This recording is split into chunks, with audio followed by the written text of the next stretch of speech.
Well, okay, cool. No, sounds great. I guess just to kind of maybe lay some groundwork, because I know that's easier for me to as well, as far as knowing where we would be starting from, is can you just tell me, your position in the alliance you're in, and what do you do? Yeah, so I'm one of the CoC guys. I'm sort of a fill-in R5 when they need it. Within CoC, I came from LNV, and there's a whole core of us in LNV that came from another game. We've been playing together for multiple years. So pretty much any of us are fine. If you throw one of us in an officer position, we all will just back that guy, back the judgment calls, and at worst, we'll call each other dumb in private later. And that's like Bodhi, Garius, Flix, Jarvik, Woogie, Haas. We're all part of that sort of old school group. And then, the LNV, we merge with GD just to kind of, I mean, you know how it is. Game gets older.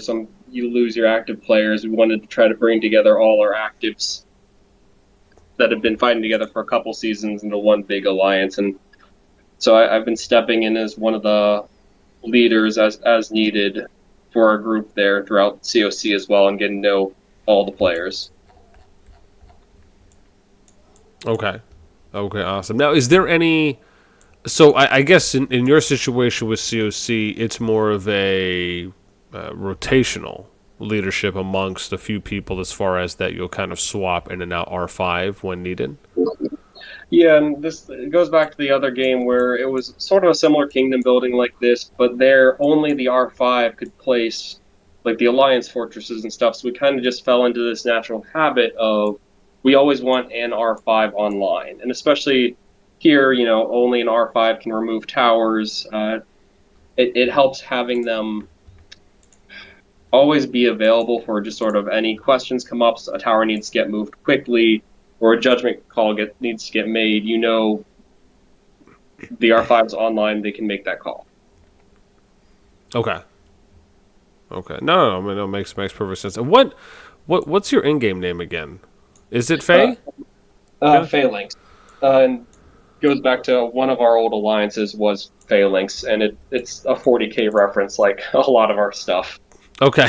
Yeah, I saw some. I'm not too privy on lore as far as not having played too much. I'd argue myself, but okay. Okay, cool. And then I would imagine you guys, because I have it pulled up right now, uh, and I don't see you as an R4, so I would imagine it's probably just maybe you left and rejoined or something, or if you have more, I guess you guys have more than 8 officers, right? And maybe it's just rotating at that point. Yeah, it's kind of just whoever's online and who's willing to get stuff done. Right now, I've Okay. mostly been fighting, and like if you looked, I think Joker right now is in MILF because he's been helping out with a lot of the defense. So we're all over the place. Yeah, I Okay. see Yeah. Garius is over there right now. Okay. Oh, yeah. See, that's probably what I needed to do then. Okay, I see. Okay, gotcha. All right. So do this for me if you can. I mean, again, obviously, from what I understand, and from obviously what Chiz and others have spoken about, not only for the videos he's made about the situation, but from your understanding and my understanding, from what I've heard, it's essentially, I guess, like a number of people that were in MILF. It was, I guess, I don't, however large the group was. I think last time I heard some people said it was maybe like 30 players, give or take, that were kind of involved in some of those quote unquote betrayal situations. It obviously isn't the entirety of the alliance, and obviously much less with CoC. But I guess from your perspective, can you maybe walk me through from the buildup of prior to the season when you knew you got paired? Were there any conversations or talks? Was some of the rivalry, was some of the animosity, was some of the competitive banter? Was there any kind of buildup there?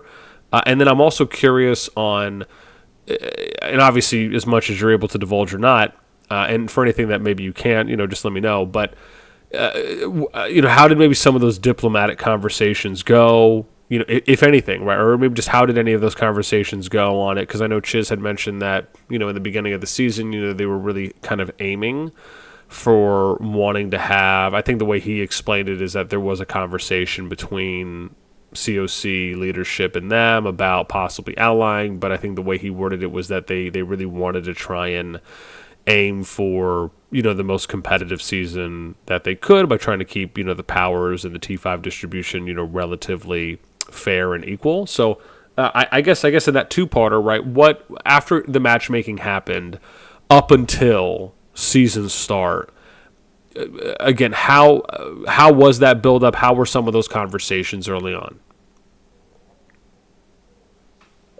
Yeah, so obviously I don't know much about the background between MILF and BDO. I know, the whole betrayal meta that Chisgule's put his videos out, but we didn't really get into it. And honestly, all the discussions we've had with sort of the leadership of BDO, with RK, with MILF, they've all been really polite and cordial. Everyone's been kind of just looking for a good fight. Excuse me. Like, we did talk with RKO about owling with us as well, and it was that same sort of attitude of potentially on the table, but looking at the T5 numbers, the overall alliance numbers, if they went with BDO, it would be more of an even matchup and might make it more of a fun season for us all. And especially for CoC, our last season sort of just fell apart. There really wasn't much fighting due to some actually fighting with RK and AC. So we just really were looking for a big brawl, and that's what we got. Gotcha. Okay.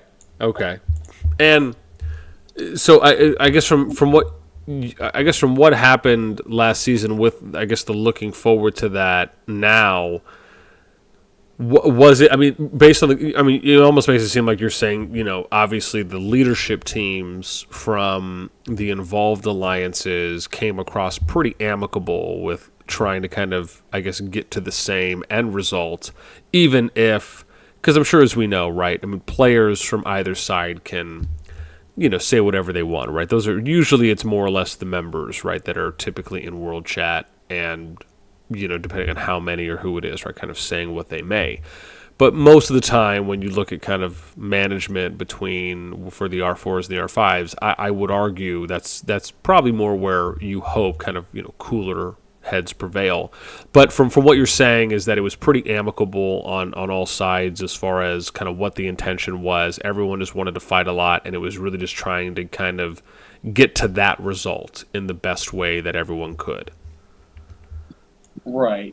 I mean, I don't know if you've even looked in our world chat much, but there's been not much in the way of antagonism between everyone. There's a couple individuals, but it's like you said, it's R3s and below just sort of messing around and not really a big drawn-out thing. And then I'll say this, like, I've watched some of Chisgule's videos on this season. Like, he's been fair and even-handed about them, and whenever he gives his opinion, like, I'm not upset about anything he said or thought they were unfair.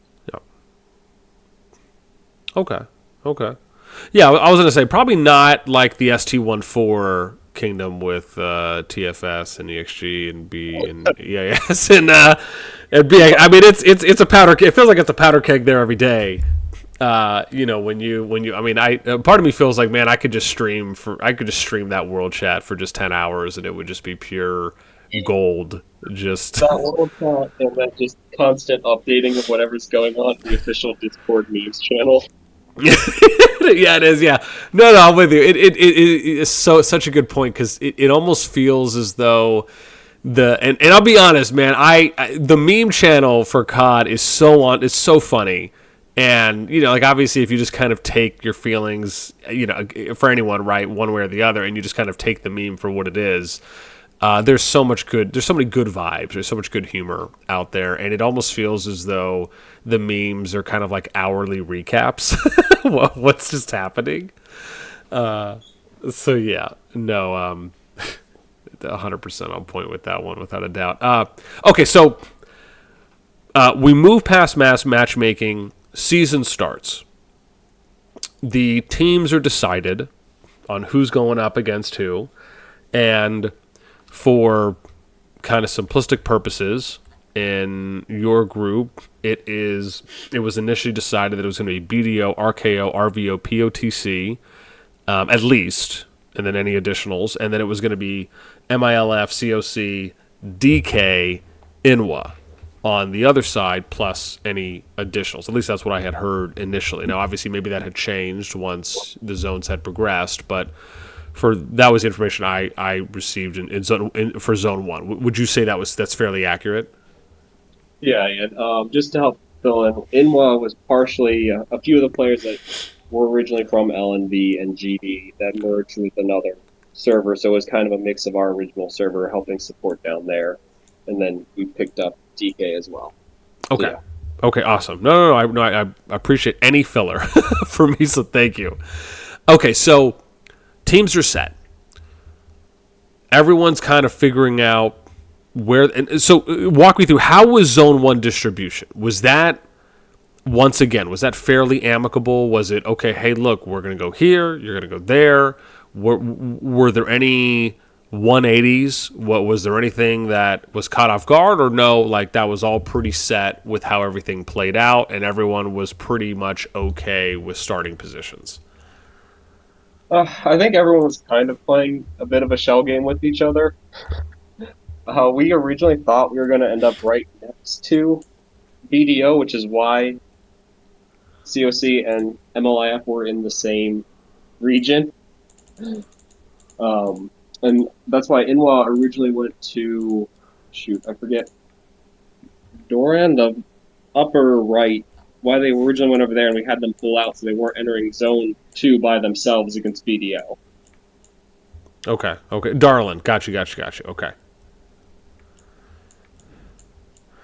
Yeah, because it was But, there. No, I'm sorry, go ahead. oh, yeah, no, yeah, so Darlin's right, yeah. So we were hoping for a fight, but I think we just all felt indifferent. Everyone thought someone was going somewhere than we actually ended up. Okay. So, and I think from what I found, I know there was that early fight. From what I understand, it was like DK hashtag was going to go up against MILF and COC and Belagira. BDO didn't really have someone for TFL. And then there was POTC that was potentially expected to go up against RKO and Parhelion. But really, for the most part, there wasn't any major fights that were going to be happening in Zone 2.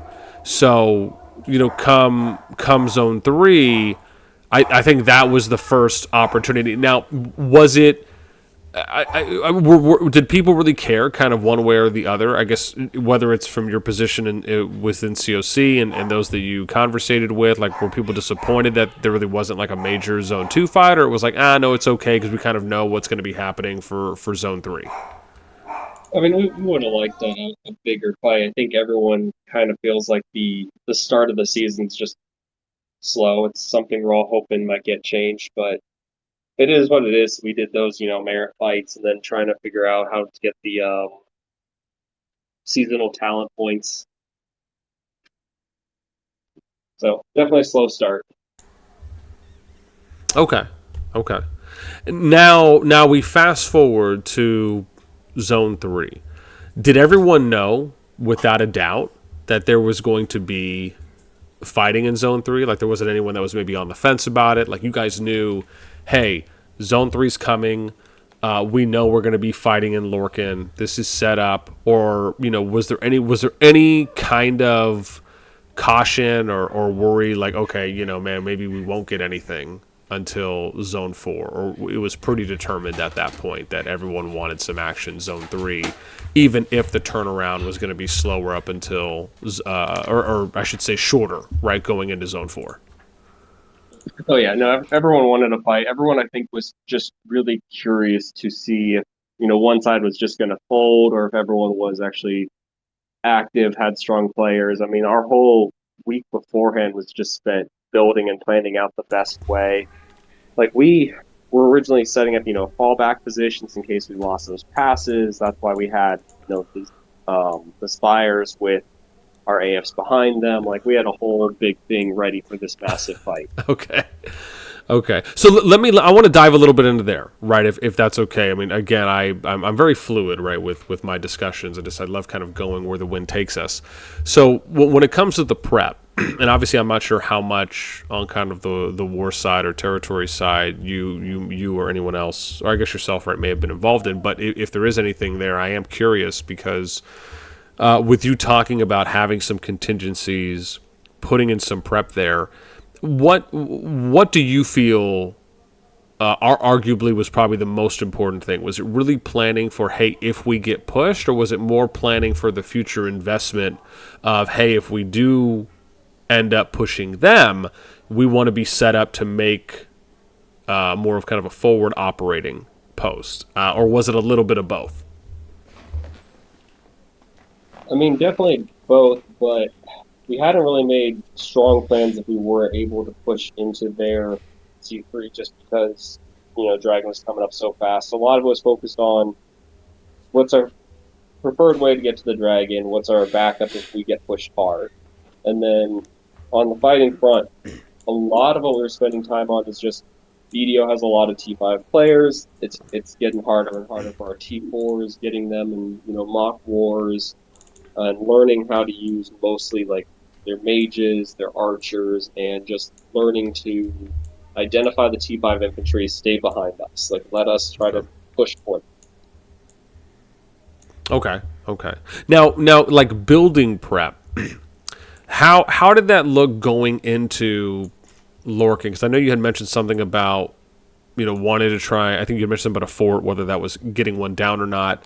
Was there any thought to like layering flags, maybe double building in some areas, and obviously if there's any specifics you can share there, right? Was there any, with that thought that was put into it, right, for when you're going in Lorcan, what was the kind of ideal building approach or territory approach that you felt, maybe garnered or worked out well for you, or even if it was something you tested and you learned something from it? And we definitely got a little spoiled just because we had so long to build. You had looked at all our old maps, you could see we basically relied a lot on MILF being able to flag hop across rivers and such because they could, drop an AF, wait, rebuild those resources and everything. So we were able to get both our Alliance fortresses pretty close to the Dragon Pass before the Zone 3 gates even opened up if we were fighting. So that way, no matter what happened, there would be a huge long build-up for if BDO had been able to come through our pass to get all the way to our Dragon access. Because that's really the core, is getting into that final zone. Okay. Awesome. And then how about with the forts? Was there any idea as far as, using an AF in Lorcan, or was it really just more about or was it just more about, look, we'll build, and then if there's an opportunity to place that we can do it strategically, tactfully, we'll look for that? Or was it just more about, no, we're just going to have this saved so that way we'll have an opportunity for when final zone comes, right, so that we can go ahead and place more appropriately there? Yeah, so we actually had tried to specifically set it up so that when we entered Dragon, we would have a free AF if needed. So at one point we were connected all the way back to our core fortress, and then we had the AF near the Dragon Zone. That way, if we needed to be in Hollandale, we could drop an Alliance fortress over there. If we needed to drop it in Zone 5 or the final zone, we could there. And then Milk was able to use their AF right at that, right at the front gate to fight BDO to maximize teleport spots, maximize, if we got pushed back, how long we'd have to fight there, all that sort of fun stuff. Okay. Awesome. And then, and I'm curious on this, right? Because this is something that we're seeing happening right now in ST1-4 and in a number of other T1 season kingdoms, which is that T1 season KVKs, is that it almost feels as though some alliances kind of went into the T1 season a bit more prepared as far as For those that obviously didn't go in with the first three kingdoms, right? Obviously, a little bit of a disadvantage there because the next six were able to kind of see how the map looked and plan a little bit more according. And I think ST1-4 when it comes to BXS and EIS took a little bit more advantage of this, along with at least visually, it looks like that. Where if you're starting from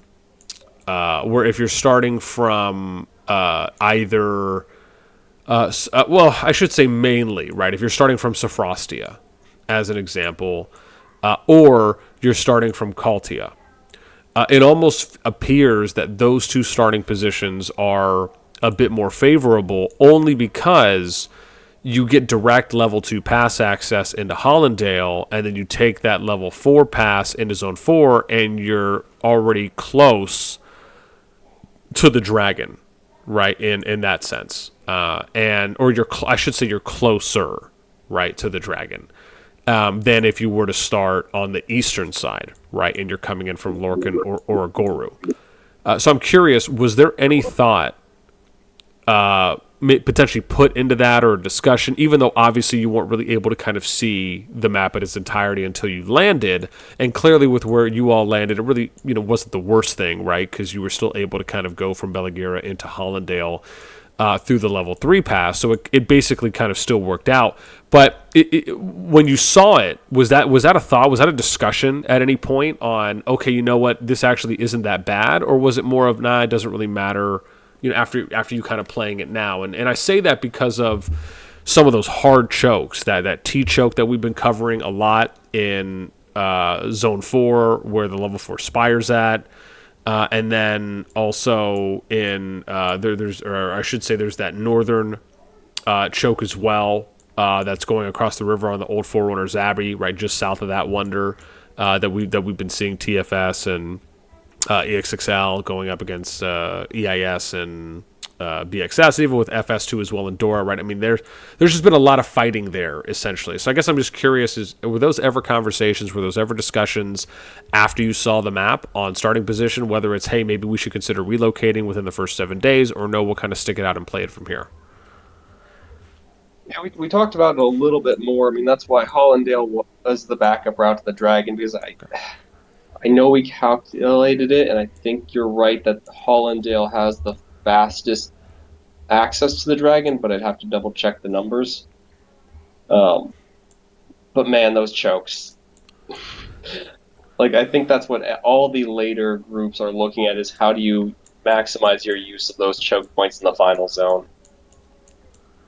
And I actually think if things had gone a little bit differently, the Dragon Zone would have been a much faster fight, because I think BDO had slightly quicker access to the choke points. We just managed to slow them down long enough to get there first.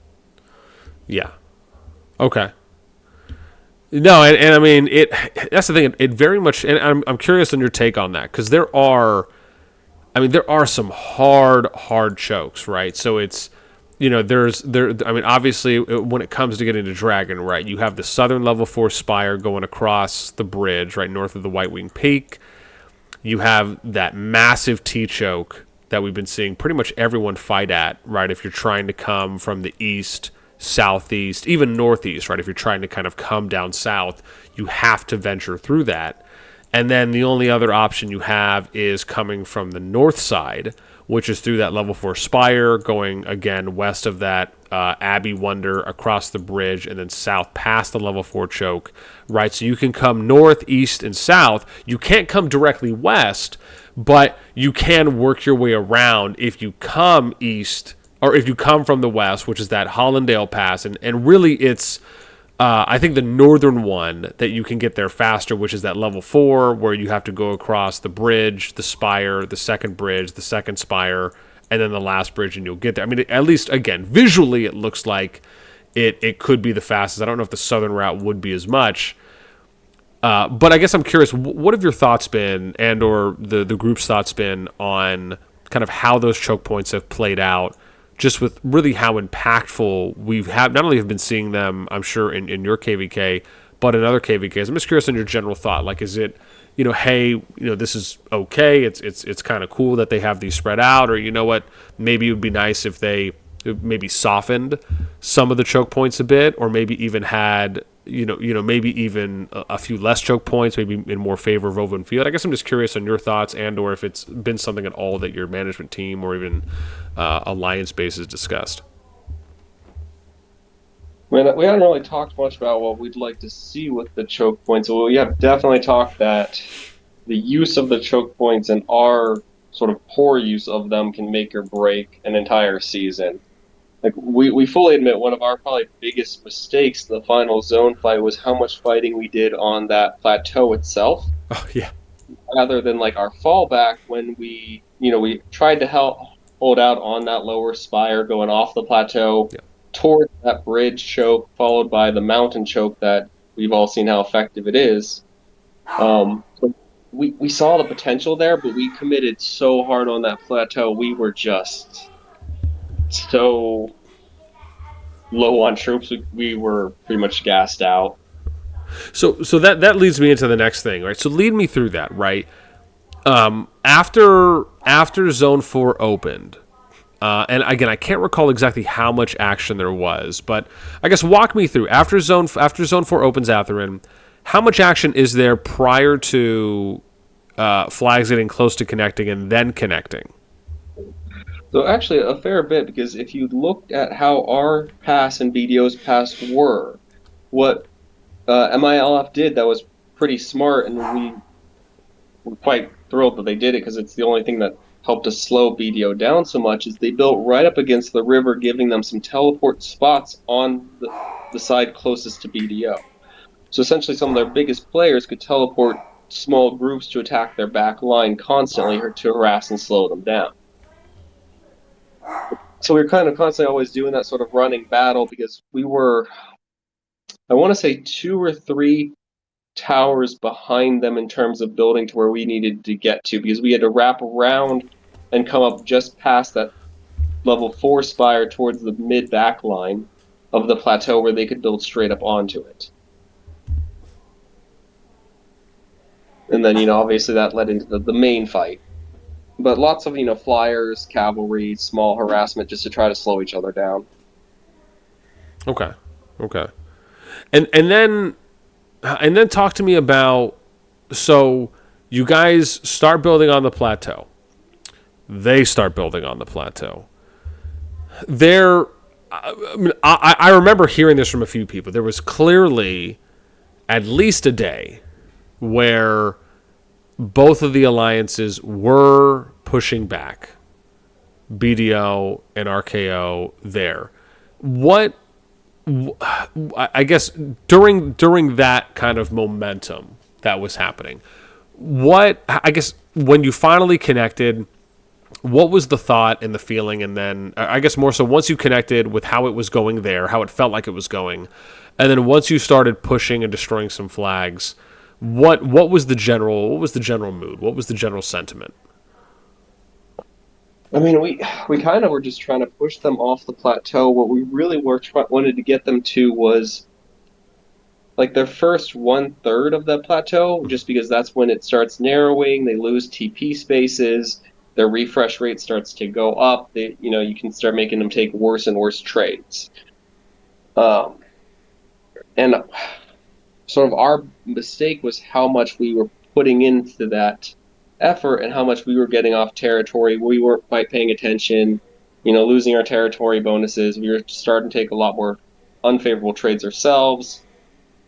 And I'd say didn't help, but honestly, when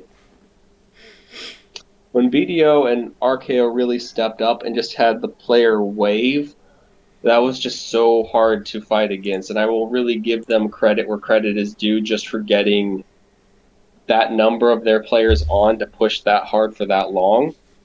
And it was our mistake to try to keep fighting against that in the open field, rather than saying you need to make use of these chokes and start doing more of a controlled fallback. We started that, but just too little, too late. We'd already committed so hard in the open field battles. Got you. No, I can. I mean, listen, I can only imagine. I mean, I remember when the push was happening. I got a couple of people had reached out to me, and they're like, "Boss, have you seen what CoC and MILF are doing. You see how far they pushed them back. Like man, it was a great day today. Like I mean, I genuinely had a few people that were just so excited to let me know how things were going and me kind of periodically checking in here and there. And I think I covered at least once or twice after I had a live stream that was covering a number of them. But okay, so really, I guess what you feel like, and I guess would you say generally this is kind of a shared response or assessment after the fact that MILF may share as well? I mean, again, I don't know how much conversation there was between you and any leadership there, but I mean, would you say that this is, I guess, similarly to how they felt, or if maybe they were indifferent and maybe felt genuinely, you know what, hey, maybe we can actually sustain this for a little bit longer and actually try to push them to that Spire ramp choke? I think ML had much higher hopes to end it there and have the on the plateau, the final battle, where we pushed them to their spire, their choke. We would have won. Um, for better or worse, CoC is much more willing to say like, let's set a fallback plan. Fallback plan. We want to keep fighting until we've lost everything. Which is why, I mean, you saw we put our AF right in front of the lower spire. We dropped almost all of our towers and trashed our Alliance resource generation to get another AF past that mountain choke. But again, we just kind of committed to that plan a little too late. Okay. And yeah.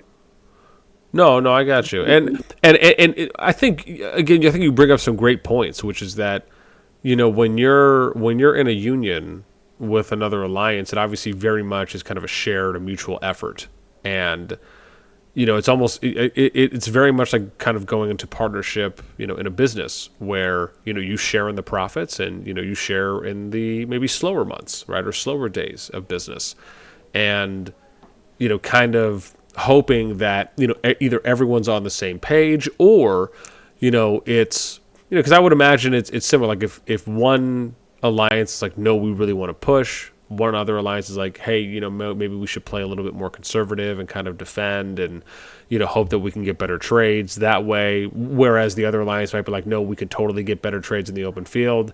It's, it's kind of almost like, look, it's if push is going to come to shove and someone's going to commit more than the other one is. It's like, okay, well, is the alliance that didn't want to commit that hard just going to kind of leave the other alliance out to dry, or are they still going to kind of join and show up, right, regardless if they agree or not, of course, respectfully.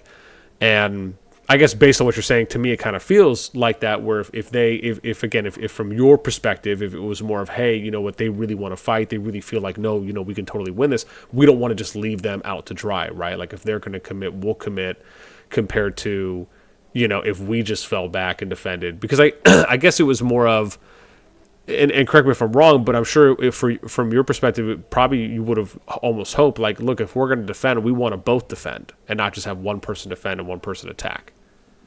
Right. I mean, we were all in. I mean, MILF's been a solid partners. We want to always be solid partners with whoever we're with. If they're fighting, we're going to be fighting. We're not going to leave them out. That's just not right. Yeah. No, okay, I got you. Okay, so now tell me this. You guys have a good day of fighting. You push them back pretty much around, like, just south or about where that level 9 village is on the plateau. At that point, you pretty much had 3-4 flags up until, or 3 flags, give or take, up until you get to the spire. When you started noticing, like, how did it look to you when you started noticing the shift? When they started rallying on their end, was it almost immediate? Was it at like a coordinated time? Was it a slow build up where there was just maybe like multiple skirmishes that were just maybe barely being lost, and then you just kind of started noticing the snowball going? I guess, how did it look to you when the landscape finally shifted? I mean, it honestly was just kind of like a wave. All of a sudden, there were just marches everywhere, and my poor phone was overheating almost immediately. Oh, shit. Okay, sure. Like it was genuinely impressive to see them get that many people on the field. They must have done a lot of coordinating in VC and pushing for that. Okay. Okay. And so at that point, when the scale shifted, I guess you would argue, or not maybe not argue, but I guess from your position, it felt as though more so it was just kind of general activity that was the overwhelming part, and is that in comparison to you feeling like, you know what, if we had that much activity, maybe, or if we had that much activity online at that time, or maybe during your peak or high hours, like you could have went toe to toe, and I guess if that's the case, well, I guess let me start there. I guess do you feel like that could have been the case if maybe there were like number matching that was happening from your alliance sides? And I think it would have been a more prolonged fight for sure, at least. Okay. Originally, when they started pushing hard, we were kind of hoping it was, their last main push. If we just fought against it, did the best we could, and let them out, we could get through it. And they just seemed like they were either doing a lot of resource healing or had even more elixir saved up than we did. But it went from a slow retreat to, honestly, it was hard to step outside of our bases during their peak time. We just didn't have the activity to even try to fight back. Okay. Okay.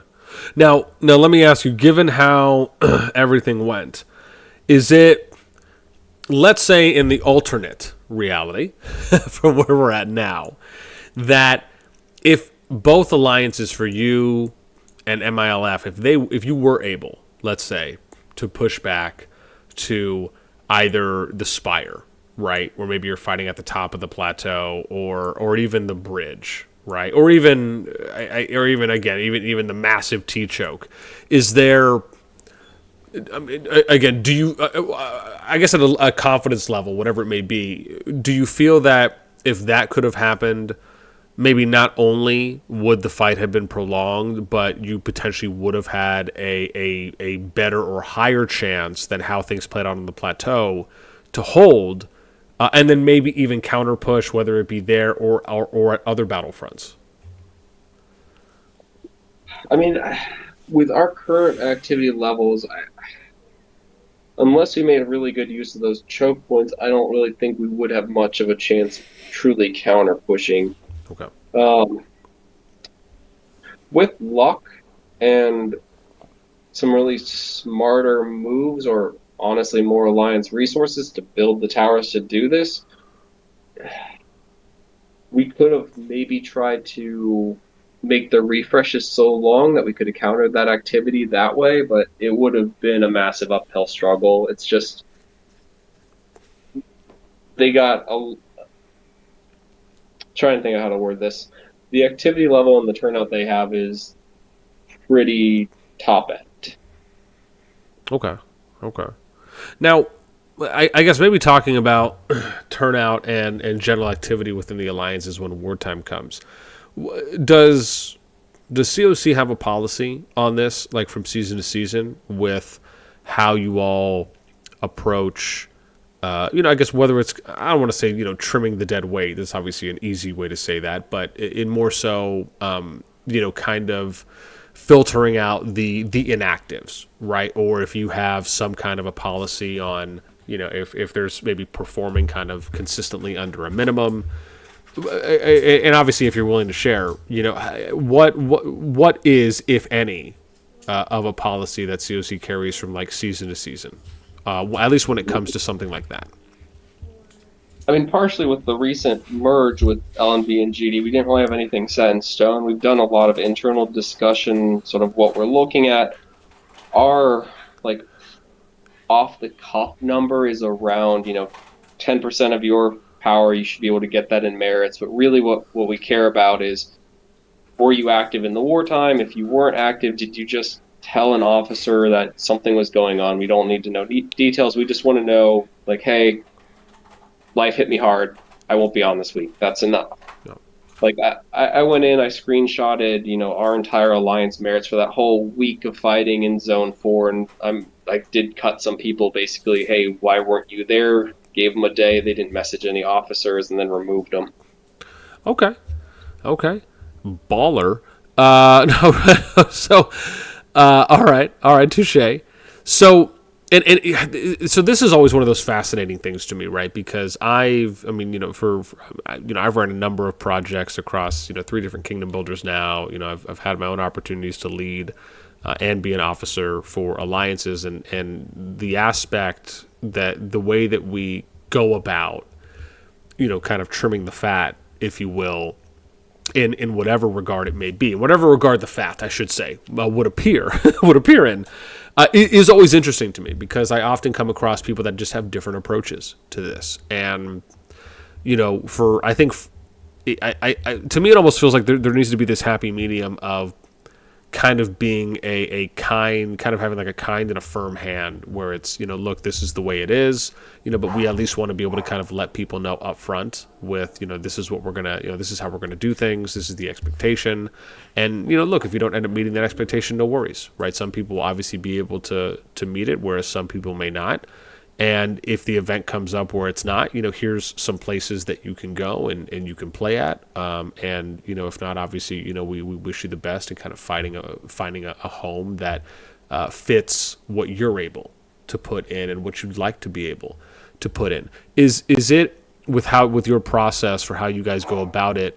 Is that something that you're pretty transparent on as far as, look, we'd like to let people know, as early as we can, or even before the fighting starts, whether that be via a town hall? Is that announcements? Do you guys DM everyone to like really make sure all that information gets through? How do you go about setting those appropriate expectations? Generally, we try to, post a Discord announcement. We'll send out in-game announcements. If someone's not performing well, but it's someone, that's been with us for a while, an officer might just message them and check, hey, what's going on? And for a lot of times, we've probably been too easygoing, too relaxed about keeping some of the some more casual players. And why I say that is we've run into this lately where we've had a couple of our more free-to-play, low-activity players reaching out to us and saying, hey, I really enjoy it here. It's been a lot of fun, but like with more and more T5s, I can't compete. I'm looking at probably going to a lower, weaker alliance at the end of the season, Yeah. which we get. And it kind of makes it easier. That sounds a bit mean, but it is what it is. Yeah. No, listen, I get it. I think it's one of those things where anytime, an easy way of looking at it is, like the lists I do for the top 25 alliances, right? You can look at those and say to yourself, okay, well, these alliances are most likely going to be allowing for a particular player, right, to gravitate towards them, and it's more often than not is probably going to be more of a high mid spender, that there's just a higher chance of being able to procure for the alliance, right? Kind of almost in that order of like high, mid, low, and then free to play. And it's if that's the alliance's approach, right, where it's like, hey, we're the strongest alliance in this kingdom, and or even if it's just a matter of wanting to kind of funnel that top 1% of the kingdom, or kind of take that mega alliance approach to compete with others, and or that's just the kind of general feeling. I completely can understand that, because it obviously is something that I think when your alliance is that strong, and or you're just kind of in that upper echelon, right, it's a higher chance of attracting those types of players rather than it would be. Don't get me wrong, I'm sure a free-to-play wouldn't mind joining a TFS in a war, whomever else it may be, right, up there within that pool, if you will.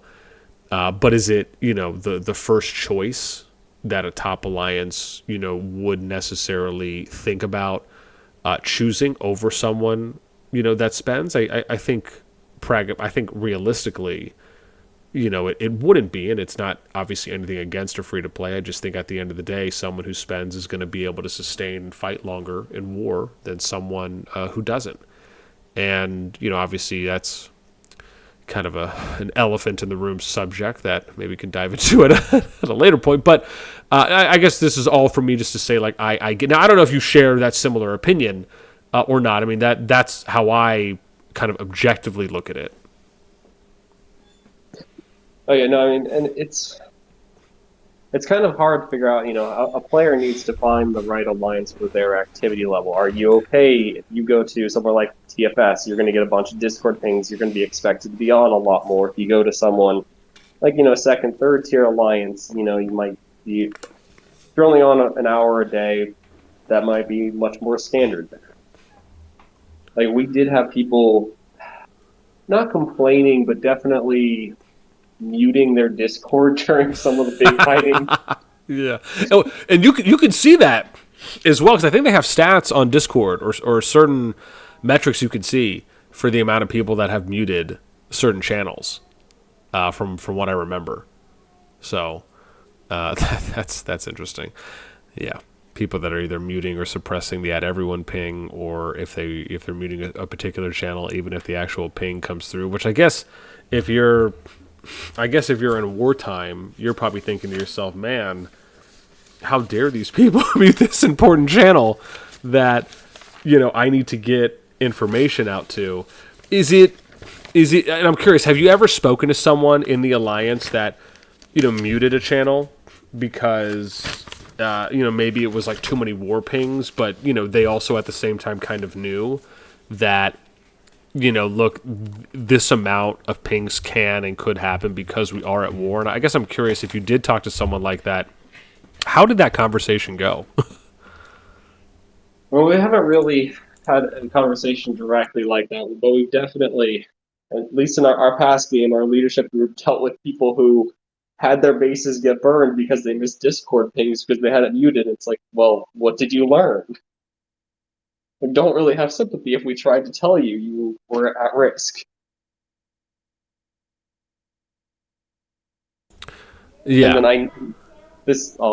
I know we had actually removed some people at one point, temporarily kicking them because they were doing things like running forts in the middle of the war.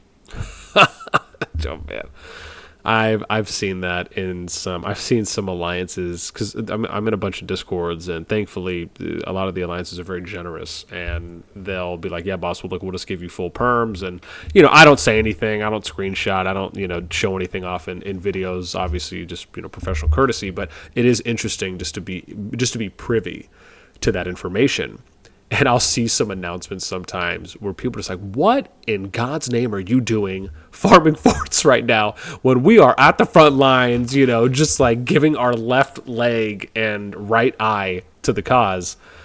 I can only imagine how that must feel as leadership when you're going through and, whether it's all the planning you've done, it's all the prep you're doing, and you see something like that happen.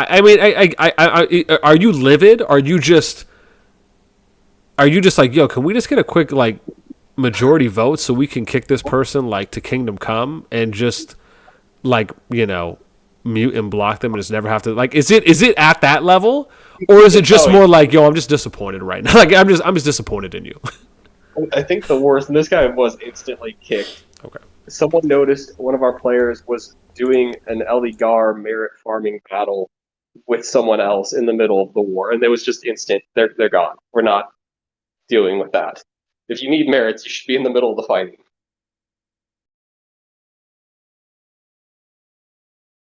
Jeez, that's too funny.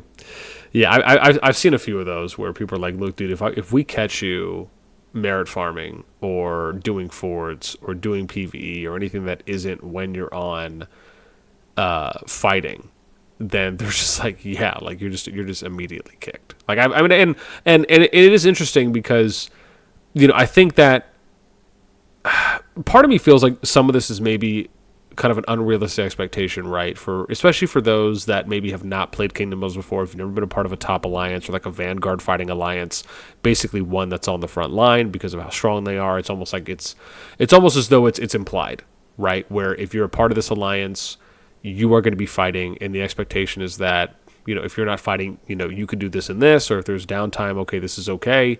But, you know, if you're able to fight, it's, you know, you're out there fighting, you know, whether that's during an uptime or during a downtime and you're defending, you know, if you're building turrets, if you're building additional flags, keeps, you know, mana pits for blood, whatever it may be, right? Or I should say RSS pits. But yeah, I mean, I can only imagine how that must feel, especially for those that are in management and, you know, you see stuff like that.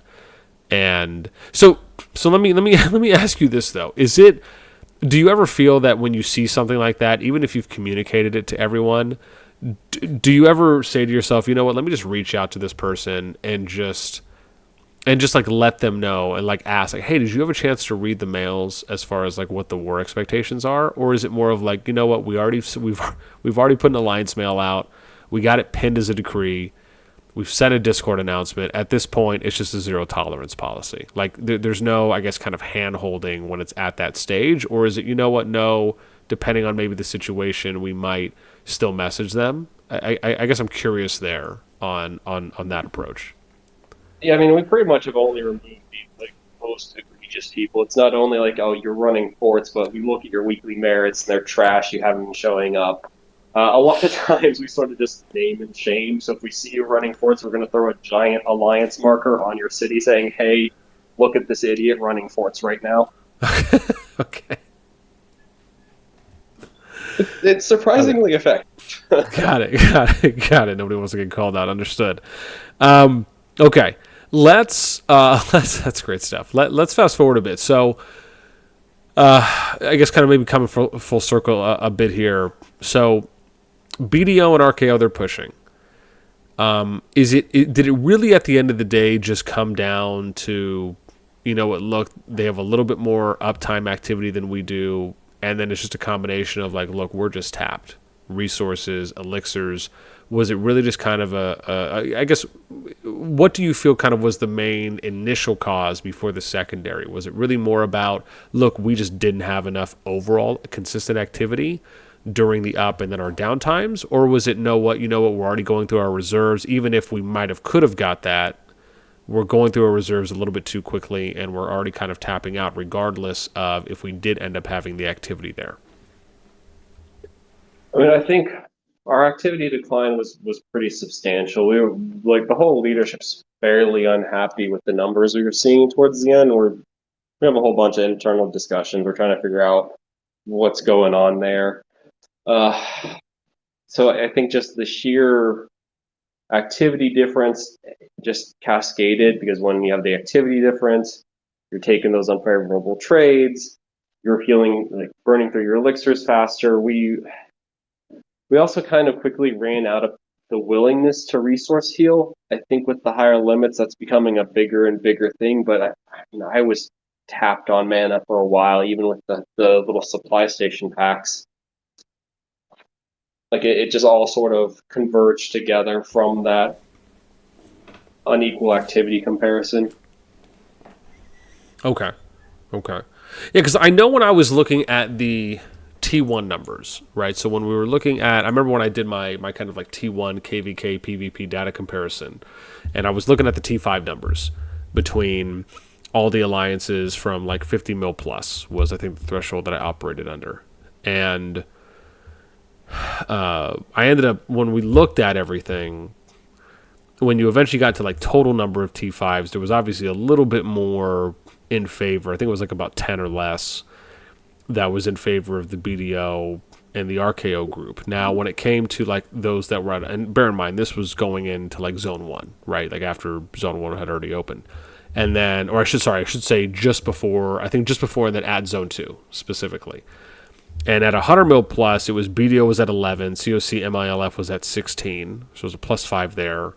At 80 mil plus, this is where we start getting a little bit closer. So you guys are basically dead even at 40 apiece. But DK, I think, had 2. on their side. And then we get to 60 mil plus, and it was 84, was it 97 between the two? And if you added in RVO and DK, they did 9. So you're looking at a 106. And then between your two, it was at 96 plus the 2 from Inwa, right? So you're at 98, right? But still basically like a +6, plus 7, +8 advantage there, kind of going into the got to remember BDO and RKO side that they had. Was it? I guess how did the numbers, like, I mean, and I know it might be weird to ask, but I guess how did like the T5 representation at that point feel? Like, I guess, was it noticeable on the field, or maybe because there was already at that point, right? I mean, I think for that group, you guys had about 270 T5s just between those 8 participating alliances that I named. Was there any point where, you know, what we're really noticing, like the amount of T5s that are showing up on either side, or was it more of, look, there's a bunch of T5s here, and it's just really at the end of the day coming down to activity at this point? Partially it was just coming down to activity, but it really did just feel like everyone on the field was a T5. Like, one of the big things we did with our T4s with helping them against the T5s is just a lot of work training them to not think of their marches as damage dealers, but as supports. So like Breath of Jarvig or Jaritas, defense break heroes, that sort of thing, because that was really the only way against just the sheer amount of T5 players out there that they could do much. Okay. Oh, man. What a wild ride. Let me transition a little bit here. Obviously, because, you know, while I have you, I'd love to ask.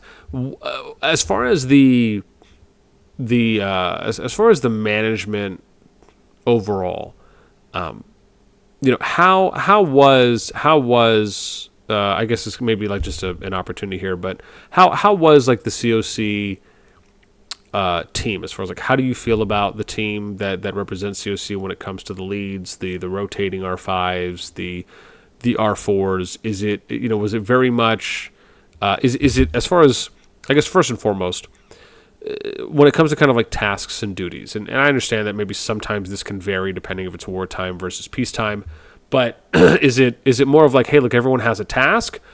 Is it more of everyone kind of has multiple tasks? Is it, you know what, everyone can kind of do everything, and it's kind of, hey, we're just going to fill in, you know, where needed? What I guess works best for CoC, and where do you feel like there are some, where do you feel like maybe there's some unique strengths that CoC has, maybe, you know, if you were to kind of put your team or stack it up against others on what you feel are some pros or some positives? I mean, so each of our guys tries to have like a main task, and then, you know, everyone will give in their input whenever we're trying to make a big decision. But at the end of the day, if there's a building question, I'll generally go to Jarvig or Garius. If there's diplomacy stuff, Flix is really the man for that. I don't know how, but he knows everyone. And then anyone that's like rotated into an R5 is just sort of trusted that they can make a decision, and the alliance will support them. So sort of with that, one of the things that we've sort of been trying to do is get better about creating time zone committees. So we know, all right, these are our Australian and our Asian players from, you know, like 2 UTC to 14 UTC. We're putting all of them in control of the alliance. And then, you know, 14 UTC till reset, we're going to put like our European and North American guys in charge, which helps just try to have more active officers. The last thing you want is to get pushed by your enemy and have your Beastmaster and your R5 be offline. So, yeah. No, touche. I can only imagine. Now, you know, I guess with that, is it, you know, because obviously one of the benefits to if you're able to run multiple alliances in a kingdom, is sometimes you can have alliances there that maybe their uptime is on a different, right, or even the opposite time of your uptime, which obviously can have, a lot of general benefits.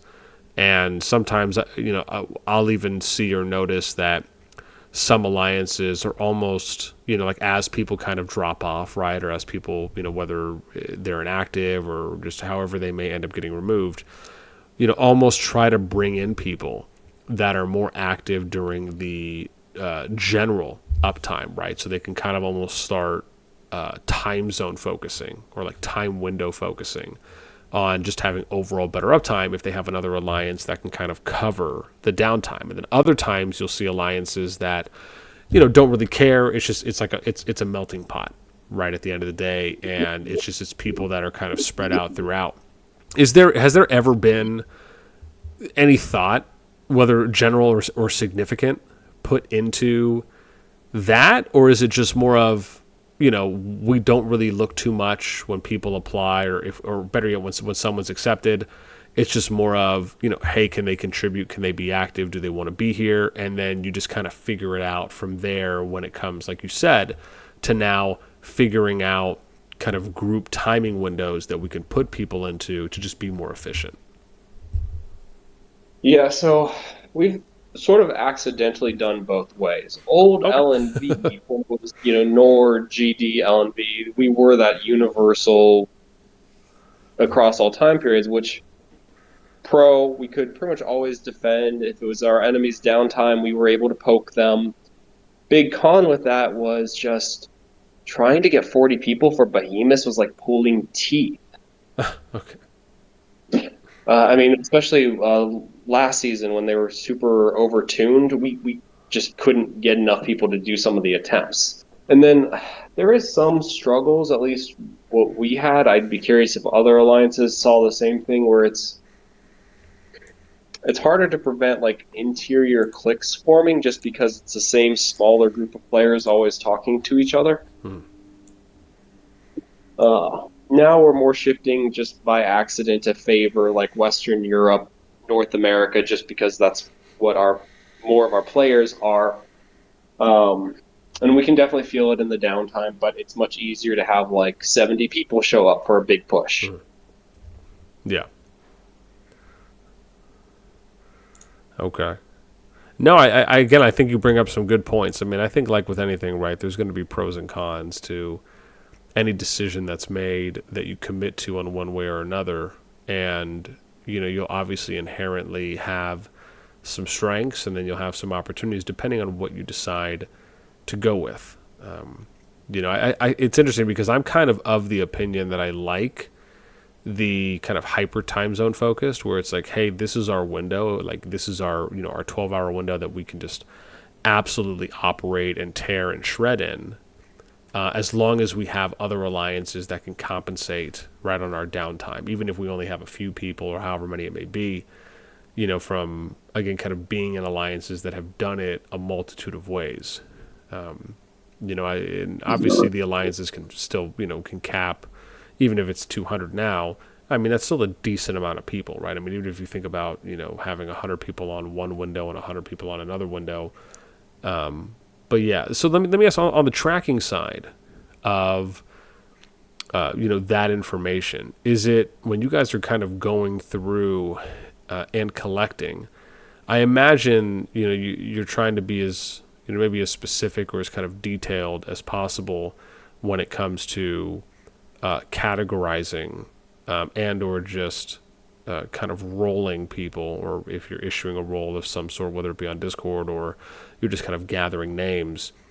Is it, I guess, when you're going through that process, do you find that most players or any players are, maybe potentially happy to kind of have that level of organization where it's like, hey, we appreciate you coming out and asking us this, because they know that because this is being done, that now there's going to be a higher chance of when they're on and they're playing, that there's going to be a lot more people online too as well. So that in turn, kind of leads to some positive results from those players that are there.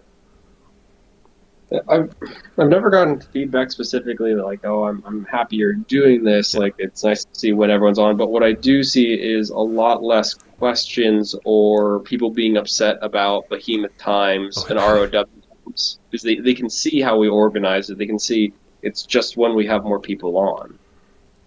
Okay. Okay. Gotcha. So how about this, Zara? I mean, I really appreciate the time. This has been an absolute blast. I'm shocked that we've been going over an hour. I probably just should have told you this was an interview, even though it's basically more or less is one. It just started off as a conversation, but these are always easy for me, and I love being able just to have a nice discussion with other alliances and, just kind of see how they do things. And, I know we kind of veered off and I'm sure a multitude of different directions, even though we started talking about the overall T1 season. I guess maybe to kind of round some things out, just kind of being cognizant of time here. Any shout outs, any declarations, any whether it's words to share for your allies and/or enemies in the T1 season.